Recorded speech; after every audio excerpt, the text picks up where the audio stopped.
Hello and welcome to the Tech Frequencies Addendum. So there's three things that you need to know for the new 2018 to 2022 exam. The first thing is the definition of frequency. The definition of frequency.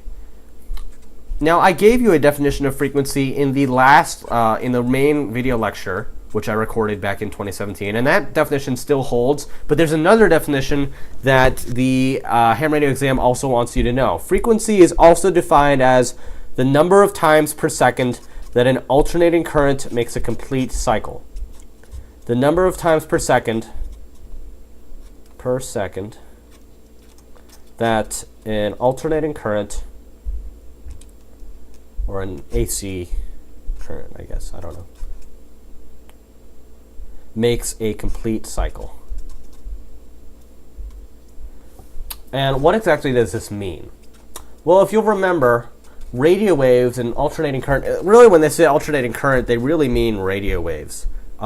But one cycle, I've drawn a picture of a cycle on the whiteboard here, or on the blackboard. It's one cycle is one cycle of the wave, as we just talked about in the last lecture, from here all the way to there. That's one cycle. So frequency is how many of those cycles happens in 1 second, which it should make sense given everything else we learned in the main video lecture. So that's the one thing, the definition of frequency. That's the first thing. The second thing has to do with the maximum power you're allowed to use on ham radio, your max power.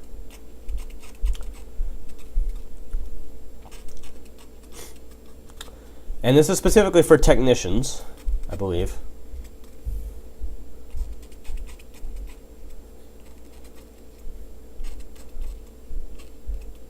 So the maximum power you're allowed to use as a technician operator, on HF, the power limit is 200 watts. 200 watts. Okay? On VHF, UHF, and above, this limit's a little higher. It's 1500 watts, which is quite a lot. In fact, this is the most amount of watts that any ham is allowed to use. No ham can exceed 1500 watts ever. So just memorize those, maybe take a quick note. They're not too hard, they're nice round numbers. 200 watts, by the way, is 1/5 of the power used by a normal microwave oven. Just a fun fact. All right, the third thing is a little strange, but it's on the exam, so I have to teach it to you. I'm not really sure what to call it. Why don't we call it message forwarding systems?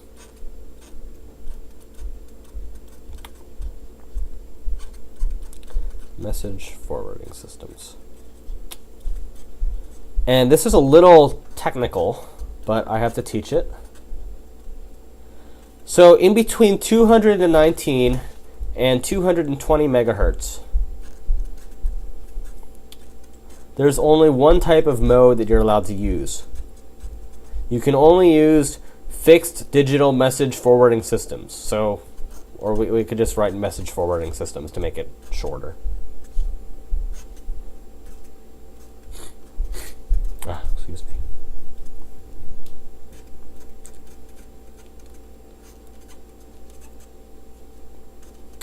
And fixed digital message forwarding systems are systems that forward digital messages, as you may have guessed. And you might be asking, why? Why can we only use this mode on this frequency?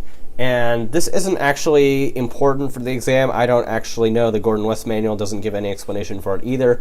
But it's just sort of the way it is, and you don't really need to know why or how. You may not even use this type of mode anyway at any point. But you do need to know this for the exam. So that's all for this Section 5 addendum. Bye.